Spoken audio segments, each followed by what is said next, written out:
what if I told you that the exact legal playbook that's currently being used in this massive, I mean, $1.4 trillion lawsuit against Instagram Hmm.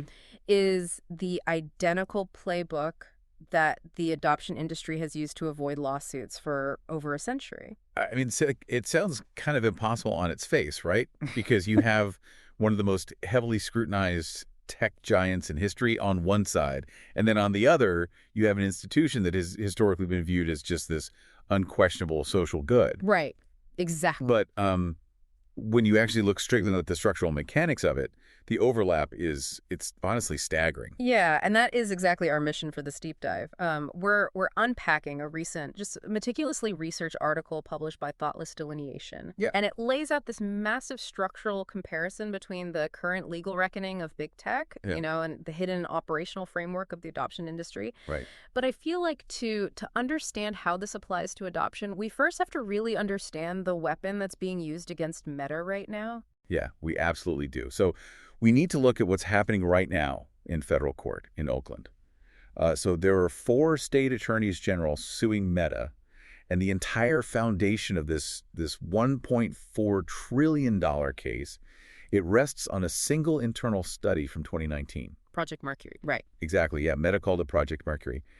And they conducted it with Nielsen, and the data from that was unequivocal. Yeah. Like Facebook and Instagram were causing measurable, severe mental health harms. Wow. Specifically, they were seeing skyrocketing rates of depression and anxiety in young users. Right. And the thing is, they didn't just stumble upon this data and say, oh no, let's fix it. They buried it. Yeah, they did. Like the internal communications that came out in Discovery are just chilling. You have researchers inside Meta literally messaging each other, asking if shelving this data made them look like tobacco companies hiding the link between smoking and cancer. Yeah, it's incredible. They knew their product caused harm. They deliberately concealed that knowledge from the public, and they kept the whole algorithmic engagement machinery running at full speed because it was insanely profitable. Which triggers a very specific legal mechanism. The states are going after Meta using unfair and deceptive acts and practices statutes. Okay. In the legal world, we call this UDAP. Mm-hmm. And the beauty of a UDAP claim, right, is actually what you don't have to prove. Right, because if you're a teenager who develops severe anxiety after using Instagram, trying to prove in a courtroom that the app, and literally only the app caused your anxiety, that would be a nightmare. Oh, totally. Like the defense would just blame your school or your diet, your genetics. Yeah, which is exactly the problem with standard negligence law. Yeah. But under UDAP, the state doesn't have to prove individualized psychiatric injury. Huh. They don't have to put a single injured teenager on the stand to testify. They only have to prove systemic deception at scale. So the legal bar is just this. Did the entity know its product caused harm? Did it actively hide that knowledge? And did it maintain the operation for profit? Wow. That is the identical standard that brought down big tobacco and triggered the massive opioid settlements, systemic deception run at scale for profit. So we have our 3 elements: known harm, concealed messaging, and a financial incentive. Right. When I was reading this Thoughtless Delineation article, the central paradox of it just hit me like a ton of bricks. Mm-hmm. We have this instruction manual for dismantling predatory industries, and it fits perfectly over the adoption industry, but let's test that, right? Because if we're going to make the claim that adoption meets the exact same legal criteria as Meta, we have to prove the first element, which is known harm. Yeah. Meta had Project Mercury, so what is the adoption industry's equivalent of that? Well, it's the clinical literature on the neurobiological trauma of infant separation. And the thing is, unlike Meta's internal dashboard data that was hidden, this science has been publicly available. It's been peer-reviewed and established for decades. Wow. So long before the modern adoption industry kind of scaled to its current heights. Oh, yeah, and long before a smartphone ever existed. The medical community already understood the profound physical and psychological cost of separating an infant from its natural mother. Right. And the article, it references some pretty heavy clinical terms here, like HPA axis dysregulation, epigenetic changes, disrupted synaptic pruning.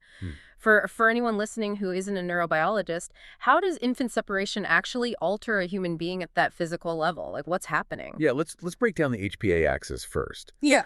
Think of it as the body's central stress thermostat. Okay. It controls how you react to danger and how you return to a baseline of calm. So when an infant is born, its nervous system is not fully developed yet. It relies entirely on the biological presence, the heartbeat of the natural mother, to regulate that thermostat. Because to an infant in the wild, I mean, separation literally means death. Precisely. The brain floods the body with cortisol. And when that cortisol stays elevated because the natural mother never returns, it permanently damages the thermostat. Oh, and that is HPA axis dysregulation. And then you have epigenetic changes, which mean the trauma is so severe, it actually alters how the child's genes express themselves. That is just wild to think about. It really is. And then synaptic pruning, that refers to the brain severing neural pathways that aren't being used, while heavily reinforcing the pathways of hypervigilance. Right. So the infant's brain is literally rewiring its hardware to survive a state of permanent abandonment. So this is an embodied physiological injury. It is not just a vague sense of sadness. No, not at all. The adoptee's body physically keeps the score. And the industry running this system, the agencies, the social workers, they had access to this clinical literature. They definitely did. They knew the nervous system was being fundamentally altered. They absolutely knew. Which brings us to this massive contradiction. Because if the science of separation trauma was so well established, how did the industry manage to convince society that this process was universally beautiful? Right, and that brings us to element 2, the concealed messaging. Because Meta used this, multi-million-dollar PR department to assure parents that Instagram was a safe space for kids, right, which directly overrode their internal data. Right. The adoption industry did the exact same thing, but they used something called respectful adoption language. Which is just a fascinating piece of institutional architecture when you really look at it. It is, because I always assume phrases like forever family or, calling an adoption plan or telling an adoptee they were a gift or chosen. I just thought those were organic, well-meaning phrases that evolved over time. Sure. Most people do. But the article points out this lexicon was formalized in 1979. It was a deliberate strategy. Yeah, it was a highly orchestrated public relations strategy designed to manage perception. And we really have to look at whose perception was being managed here. Right. Respectful adoption language was never designed to accurately reflect the devastating lived experience of the natural mother or the physiological trauma of the adoptee. Yeah. Its primary function was strictly to manage the comfort of the adoptive market. It essentially manufactured public confidence to just completely override the clinical evidence of harm. It is the ultimate gaslighting at a societal level. Truly. Agencies told natural mothers and adoptees that separation was this act of profound love, while the entire clinical literature said it was a fundamental trauma. The mechanism of deception is just completely identical to Meta telling the public its platforms were safe while its internal data was screaming otherwise. Exactly. But you have to remember, a PR campaign of that magnitude, it requires immense resources.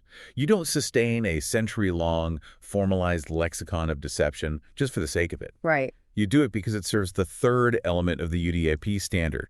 The financial incentive. Yes. The financial incentive. The maintenance economy. Because, hiding the truth is only sustainable if someone is profiting from the silence. And I'm looking at the forensic financial data that thoughtless delineation uncovered here, and it is honestly baffling how brazen it is. It really is. Like, they dug into Family Voice Australia, for example. Yeah, that is a prime example of how this economy functions in the shadows. Yeah.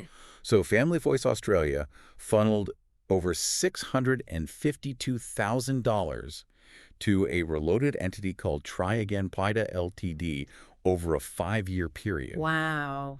But here's the critical part. On their annual information statement, which is a public filing, they just answered no to the related party transaction question. They just openly lied on a public financial document just to hide where the money was moving. Right. And the crazy thing is, it's not just isolated charities. The article highlights the National Council for Adoption, the NCFA.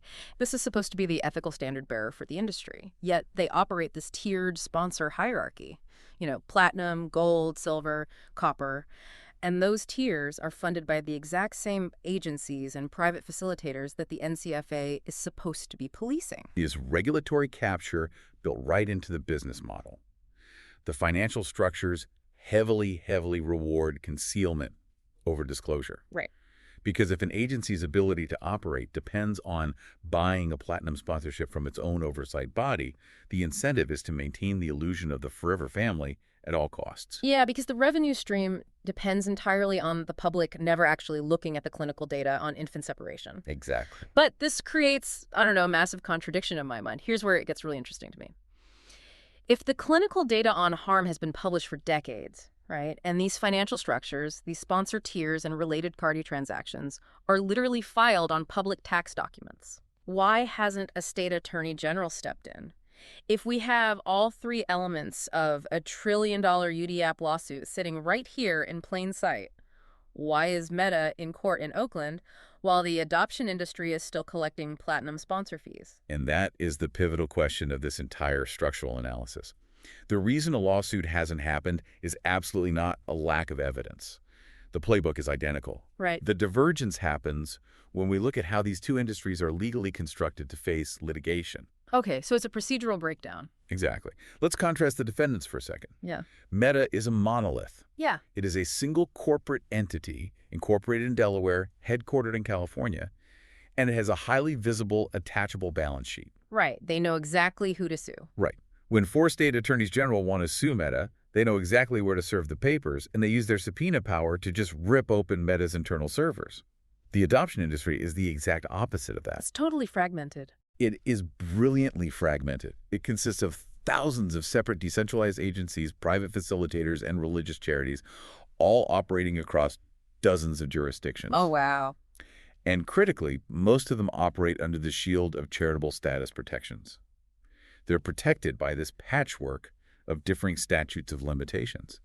There is no single head of the snake for a prosecutor to target. Which brings us to what I think is just the most devastating injustice of this entire deep dive, especially when you look at it from the lived first-person perspective of an adoptee or a natural mother.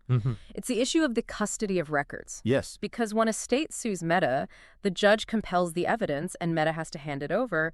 But when an adoptee seeks the medical or historical evidence of what was actually done to them, that evidence is sealed inside the filing cabinets of the exact same agency that facilitated the separation. The defendant and the record keeper are identical. Right. I mean, imagine trying to sue a hospital for gross malpractice, but the law states that this specific hospital is the only entity legally allowed to hold your medical records. It's absurd. You walk in, you demand your file to build your case, and they just look at you and say, no, it's closed. Like they hold all the cards. How can you ever reach the discovery phase of a lawsuit when the entity you are suing is legally authorized to hold your evidence hostage? Well, you can't. And this is what the thoughtless delineation framework formally defines as the architecture of silence. The architecture of silence. Yeah, and we have to recognize that this is not an accident of history. Yeah. This system was not just, poorly designed. It was explicitly legislatively designed to survive this exact kind of litigation by keeping the evidence captive.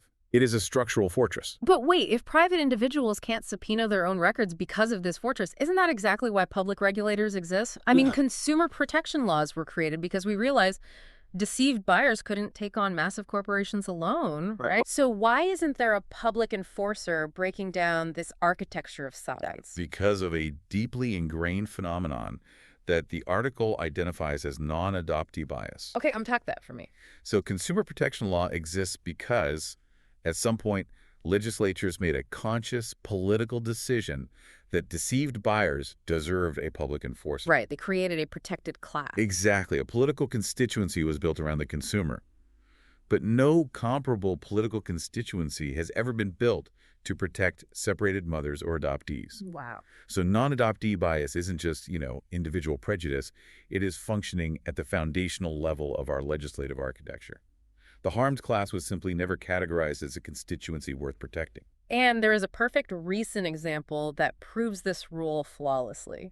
I was looking at the recent Federal Trade Commission actions. At first glance, I thought, oh, finally, someone is doing something. Yeah, it looks good on paper. Right, because in September 2024, the FTC sent warning letters to 31 adoption intermediaries. And they actually have a congressionally mandated report on private adoption due in June 2026. On the surface, that looks like the public enforcer we've been waiting for. It does, but you have to look at the legal theory the FTC actually deployed to send those letters. Right. They used the Consumer Review Fairness Act and the FTC Act's deception provisions. So what were they actually policing there? They were targeting intermediaries who posted misleading placement rates, or who suppressed negative online reviews, or facilitators posing as licensed agencies. Which means they were only policing the financial transaction for the buyer. Exactly. They were strictly protecting prospective adoptive parents as consumers in a marketplace. Precisely. The FTC stepped in to ensure that the people spending $30,000 to $50,000 were getting what they paid for. That enforcement action offered absolute zero standing to the natural mother who was separated from her child. Unbelievable.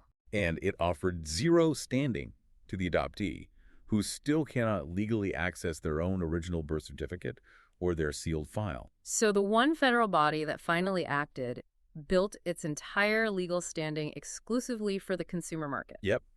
That is non-adoptee bias, embedded inside the very action that was supposed to be the regulatory exception. It just feels like this systemic trap. So what does this all mean for the adoptees' lived reality? Is the legal system essentially holding their authorized paper identity hostage from their actual experienced identity simply because they aren't viewed as consumers worth protecting? That is the core of it. The article refers to this structural condition as the fifth dimensional split. The fifth dimensional split. The state and the agency produce an authorized identity, which is the amended birth certificate, the legal fiction that the adoptive parents are the biological parents. Yeah. That authorized identity is completely divorced from the adoptee's experience identity, which is the lived neurobiological reality of separation we talked about earlier. Right, the trauma in the body. Exactly. And those two realities are held apart by an institution that has a massive financial incentive to keep them apart. Okay. Because if they ever merge, the liability is catastrophic. Because it proves the harm. Yes. And the Metacase proves what happens when a regulator forces that gap into the daylight. But the adoption industry has just never faced a regulator structurally capable of doing that.